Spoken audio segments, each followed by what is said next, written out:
ఇక నాగర్ కర్నూల్ గురుకుల పాఠశాలలో ఫుడ్ పాయిజన్ ఘటన చోటు చేసుకుంది. ఉయ్యాలవాడ బీసీ బాలికల స్కూల్లో విద్యార్థినులకు స్నాక్స్ కింద పకోడీ ఇచ్చారు. అది తిన్న 50 మందికి పైగా విద్యార్థినులు కడుపు నొప్పి, వాంతులు, విరోచనాలతో అస్వస్థతకు గురయ్యారు. వారిని నాగర్ కర్నూల్ జిల్లా ఆసుపత్రికి తరలించారు. ప్రస్తుతం స్టూడెంట్స్ పరిస్థితి నిలకడగా ఉందని డాక్టర్లు తెలిపారు.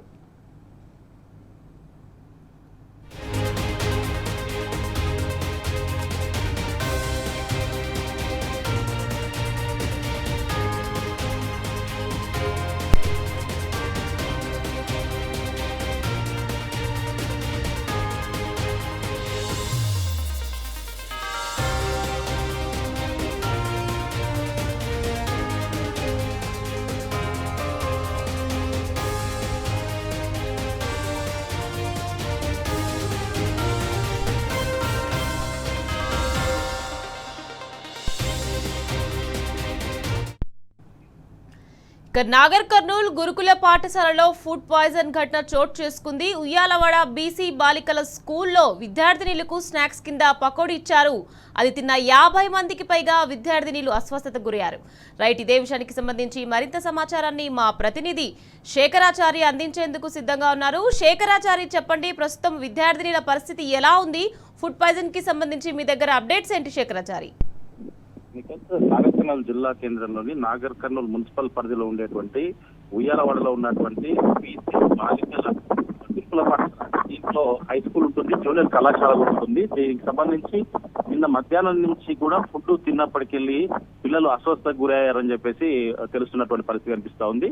అయితే రాత్రి పొద్దుపోయాక సాయంత్రం స్నాక్స్ తిన్న తర్వాత పకోడీ తిన్నామని చెప్తా ఉన్నారు. మధ్యాహ్నం ఫుడ్ తిన్న తర్వాత కొంతమందికి స్టార్ట్ అయింది. తర్వాత ఈవినింగ్ వరకు చాలా మంది కూడా ఎక్కువ అయ్యేసరికి ఇది కొంత గోప్యంగా లోపలనే వాళ్ళను ట్రీట్మెంట్ చేయాలని చెప్పేసి చూసినప్పటికీ పిల్లల సంఖ్య, అనారోగ్య బారిన పడినటువంటి విద్యార్థుల సంఖ్య పెరిగేసరికి వాళ్ళు ఏం చేయలేని పరిస్థితిలో కొంతమందిని అంబులెన్స్ల ద్వారా నాగర్ కర్నూల్ జిల్లా కేంద్రంలోని ప్రభుత్వ ఆసుపత్రికి తీసుకొస్తా ఉన్నారు.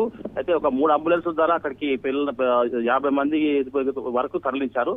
దాంట్లో కొన్ని ప్రైవేట్ వాహనాల్లో కూడా తరలించారు. అయితే ఏదేమైనప్పటికీ ఈ మధ్య కాలంలో ఫుడ్ పాయిజన్ జరుగుతా ఉంది. లోపలనే సద్దు మణిగే విధంగా అక్కడ ఉన్నటువంటి వాళ్ళు చూస్తా ఉన్నారు. అధికారుల ఇన్స్ట్రక్షన్స్ ఏంటంటే ఎవరు కూడా అటువైపు వెళ్ళకూడదు, తర్వాత పర్మిషన్ ఉన్న వాళ్ళు తప్ప లోపలికి ఎవరు వెళ్ళకూడదు. అంటే లోపల ఏం జరుగుతుందన్న విషయం కూడా బయటికి తెలియకుండా మెయింటైన్ చేయాలని చూస్తా ఉన్నారు. దీంతో సమస్యల్లో అంటే సద్దుమణికి పక్కకు పెడితే సమస్య పెరిగే అవకాశం ఉందని చెప్పేసి కూడా పలువురు ఆరోపిస్తున్నటువంటి పరిస్థితి కనిపిస్తా ఉంది.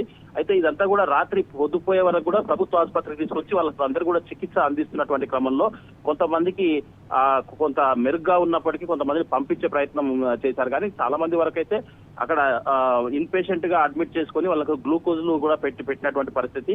ఇప్పటి వరకు కూడా చాలా మంది కొంతమంది హాస్పిటల్లోనే ట్రీట్మెంట్ పొందుతా ఉన్నారు. మరి కాసేపు అయితే డాక్టర్లు, డ్యూటీలో ఉండేటువంటి డాక్టర్లు వస్తే గానీ ఎంతమందికి ఫుడ్ పాయిజన్ అయింది, తర్వాత వాళ్ళ పరిస్థితి ఏంటనేది తెలిసే అవకాశం ఉంది. ఏదేమైనప్పటికీ ఇది గోప్యంగా ఉంచాల్సినటువంటి విషయం కాదు. అసలు పేరెంట్స్ కు ఎంబడే వాళ్ళకు ఇంటిమేషన్ ఇవ్వాలి, కానీ అదేమి ఇవ్వకుండా లేట్ గా సమాచారం ఇవ్వడంతో వాళ్ళు కూడా ఇంతమందికి ఒకేసారి ఫుడ్ పాయిజన్ అయ్యేసరికి తల్లిదండ్రులు కూడా భయభ్రాంతులకు గురైనటువంటి భయాందోళన వ్యక్తం చేసినటువంటి పరిస్థితి కనిపిస్తుంది. మొత్తంగా పిల్లలు అయితే చాలా మంది కూడా సేఫ్ గా ఉన్నారు. మరి కొంతమంది అడ్మిట్ లో ఉన్నారు. డాక్టర్లు వస్తే గానీ వాళ్ళ పరిస్థితి ఏంటనేది తెలిసే అవకాశం ఉంది. Okay, right, thank you Shekharachari.